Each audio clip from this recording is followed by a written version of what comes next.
Welcome to Hype Volleyball PH, ang bago mong kakwentuhan sa usaping volleyball ng Pinas. The long wait is over mga ka-hype. After long 3 years ay muli nating nasaksihan ang pagsisimula ng makasaysayang 2022 ASEAN Grand Prix sa syudad ng Nakhon Ratchasima.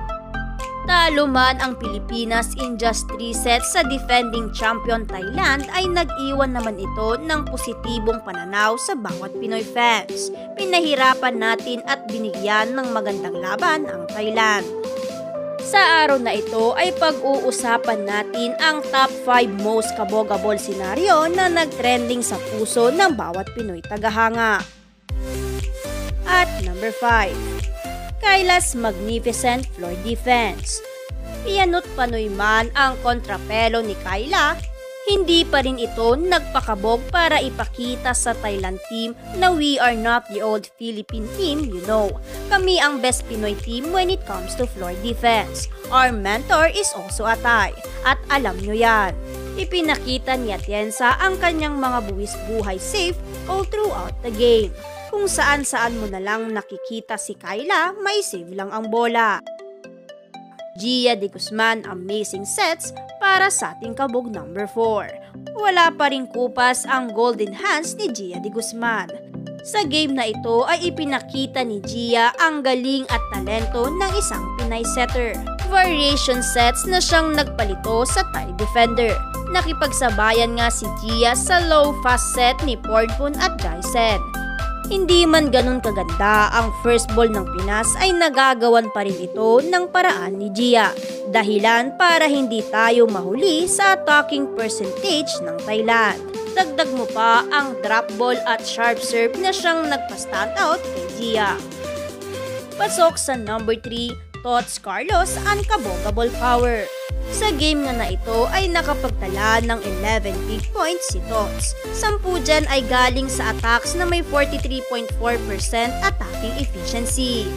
Hirap na hirap at nagugulat ang mga Thai sa lakas at power ni Tots Carlos. Ultimo libero ng Thailand, nagpapabuwis buhay mangat lang ang bola ni Tots. No doubt, Tots Carlos is the new go-to player ng national team. Evident ang set 1 kung saan unstoppable ang lakas ni Tots. Pasok sa number 2 spot ang Never Say Die mantra ni Kumaring Gemma Galanza. Pinatunayan ni Kumare na hindi tsamba ang nakuhang set ng Pinas sa katatapos na AVC Cup for Women. Sa game na ito, especially second set ay napahanga ang bashers ni Kumare na kahit wala tayong home court advantage ay kaya nating bigyan ng takot ang Thailand. Sa set nga na yan ay kumamada ng 5 puntos si Kumare para bigyang diin ang kampanya ng Pinas na makasilat ng set sa Thailand. Kung saan never say mantra ni Gemma ang dahilan para malamangan natin ang Thailand ng 4 na puntos sa dulong bahagi 2016. For the very first time ay binigyan ni Gemma ng takot ang Thailand para ubusin ni Coach Danay lahat ng timeout niya, maputol lang momentum ng Pinas. Dagdag mo pa ang pagpasok ni Atcharaporn para pigilan ang pagsisiklab ni Kumare. Hindi man natin nakuha ang set 2, malaking achievement pa rin na napaatungal natin ang FIVB rank 14 Thailand. At una sa ating listahan, Michelle Gumabaw, instant celebrity sa Thailand. In-embrace na nga ni MG ang bagong role at position niya sa national team bilang isang ganap na open hitter na kapalit ni Alyssa Valdez. Challenge accepted at never hihindian yan ni Michelle. Sa game na ito ay decent ang receiving ni MG.